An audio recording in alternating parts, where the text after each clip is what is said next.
হিসু ষ্টুডিঅ'ত মই দীপানিতা পঞ্চায়ত নিৰ্বাচনক লৈ পুনৰ বৃহৎ মন্তব্য কৰিছে মুখ্যমন্ত্ৰী ডক্টৰ হিমন্ত বিশ্ব শৰ্মাই আৰু পঞ্চায়ত নিৰ্বাচন ফেব্ৰুৱাৰী মাহৰ ভিতৰতে অনুষ্ঠিত হ'ব বুলিও কৈছে মুখ্যমন্ত্ৰী গৰাকীয়ে। এই মুহূৰ্তত আমি জনাই আছো আপোনালোকক এটা বিশেষ খবৰ, কিয়নো পঞ্চায়ত নিৰ্বাচনক লৈ কেইবাটাও নতুন ঘোষণা কৰিছে মুখ্যমন্ত্ৰী ডক্টৰ হিমন্ত বিশ্ব শৰ্মাই। ফেব্ৰুৱাৰী মাহত অনুষ্ঠিত হ'ব পঞ্চায়ত নিৰ্বাচন। পঞ্চায়ত নিৰ্বাচনক লৈ কেইবাটাও বৃহৎ ঘোষণা কৰিছে মুখ্যমন্ত্ৰীগৰাকীয়ে। গাঁৱৰ জনতাই ভালপোৱা ব্যক্তিয়ে পঞ্চায়তত প্ৰতিদ্বন্দ্বিতা কৰিব পাৰিব বুলিও কৈছে মুখ্যমন্ত্ৰীগৰাকীয়ে। 12 নাইবা 13 ফেব্ৰুৱাৰীৰ ভিতৰত সম্পূৰ্ণ হ'ব পঞ্চায়ত নিৰ্বাচন। জানুৱাৰীৰ মাজভাগত প্ৰকাশ পাব নিৰ্বাচনৰ অধিসূচনাও। ৰাজনৈতিক দলৰ প্ৰভাৱৰ পৰা মুক্ত হ'ব পঞ্চায়ত নিৰ্বাচন। পঞ্চায়ত নিৰ্বাচনক লৈ কেইবাটাও নতুন খবৰ। পঞ্চায়তৰ সদস্য নাইবা সভাপতিয়ে প্ৰতিদ্বন্দ্বিতা নকৰে কোনো দলৰ, সকলোৱে নিৰ্দলীয়ভাৱে প্ৰতিদ্বন্দ্বিতা কৰিব নিৰ্বাচনত। ৰাজনৈতিক দলৰ পৰা মুক্ত কৰিব বিচৰা হৈছে পঞ্চায়ত নিৰ্বাচন আৰু গাঁৱৰ যিগৰাকী ভালপোৱা ব্যক্তি থাকিব তেওঁ সেই প্ৰতিদ্বন্দ্বিতা কৰিব পাৰিব। ৰাজনীতি মুক্তভাৱে এইবাৰ পঞ্চায়ত নিৰ্বাচন অনুষ্ঠিত হ'ব বুলিও জানিব পৰা গৈছে। নাথাকিব বিজেপি, কংগ্ৰেছ, এজিপি আৰু AIUDFৰ প্ৰভাৱ। পঞ্চায়ত নিৰ্বাচন কোনো এটা দলৰ প্ৰভাৱ নাথাকিব। অৱতীৰ্ণ হ'বলগীয়া সকলো প্ৰাৰ্থীয়ে নিৰ্দলীয় হ'ব বুলিও ঘোষণা কৰা হৈছে। 30 ডিচেম্বৰৰ পূৰ্বে হ'ব পঞ্চায়ত নিৰ্বাচনৰ ভোটাৰ তালিকা প্ৰকাশ। আমি জনাই আছো পঞ্চায়ত নিৰ্বাচনক লৈ আকৌ আহিছে নতুন খবৰ। 12 নাইবা 13 ফেব্ৰুৱাৰীৰ ভিতৰত পঞ্চায়ত নিৰ্বাচন সম্পূৰ্ণ হ'ব। ৰাজনৈতিক দলৰ প্ৰভাৱৰ পৰা মুক্ত হ'ব পঞ্চায়ত নিৰ্বাচন।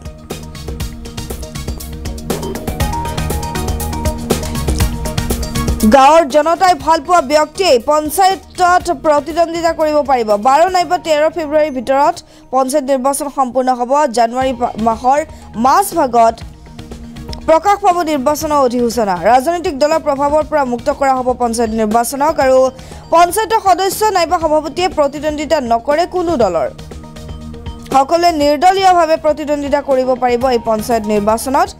ৰাজনৈতিক দলৰ পৰা মুক্ত কৰিব বিচৰা হৈছে পঞ্চায়ত নিৰ্বাচন। ৰাজনীতি মুক্তভাৱে অনুষ্ঠিত হ'ব এইবাৰৰ পঞ্চায়ত নিৰ্বাচন। নাথাকিব বিজেপি, কংগ্ৰেছ, AGP আৰু AIUDFৰ প্ৰভাৱ।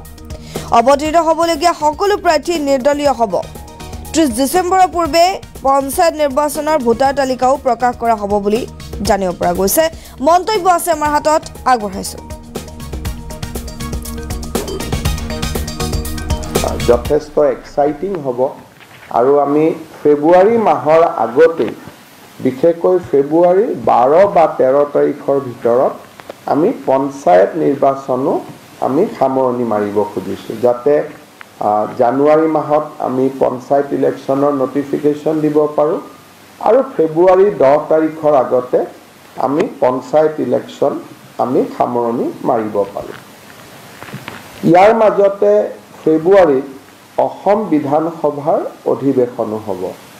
এইবাৰ অসম চৰকাৰৰ আমি এটা সিদ্ধান্ত লৈছোঁ যে এইবাৰ বিধানসভাৰ যিখন বাজেট অধিৱেশন তাৰ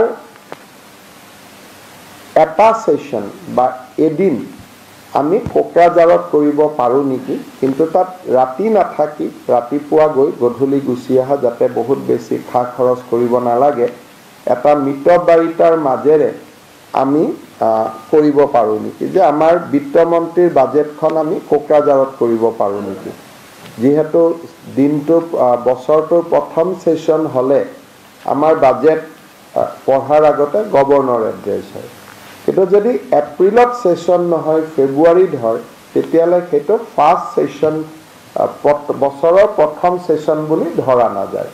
তেনেকুৱা ক্ষেত্ৰত ৰাজ্যপালৰ অভিভাষণ বা বিত্তমন্ত্ৰীৰ বাজেট কোনোবা এটা বিশেষ ব্যৱস্থা এইবাৰ আমি কোকৰাঝাৰত কৰি, যাতে দিনটো কৰি পেলাই আমি গধূলি কোকৰাঝাৰৰ পৰা উভতি আহিব পাৰোঁ। ৰাতি থকা মিলা বৃহৎ ব্যৱস্থা কৰিব নালাগে, কিন্তু কোকৰাঝাৰত এটা সিগনিফিকেন্ট কাম এটা যাতে কৰিব পাৰি, হয় ৰাজ্যপালৰ অভিভাষণ নহ'লে বিত্তমন্ত্ৰীৰ বাজেট বক্তৃতা এই দুইটাৰ কোনোবা এটা আমি কোকৰাঝাৰত কৰিম আৰু 2 এদিনতে BTR কৰ্তৃপক্ষৰ লগত কথা পাতি ফেব্ৰুৱাৰী মাহ